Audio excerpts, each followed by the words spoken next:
Hi everybody, today we will talk about how to fix or how to solve the problem of offers on the application of Chase Mobile. We click on settings.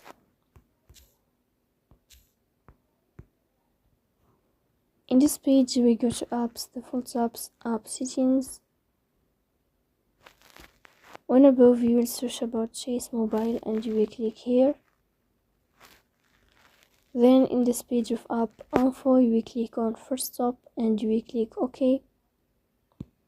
Here you will enter to the window of storage. Then we click on clear cache, but pay attention, don't click clear data because that can delete your account. Here you will go to Play Store. You will search about the application of Chase Mobile.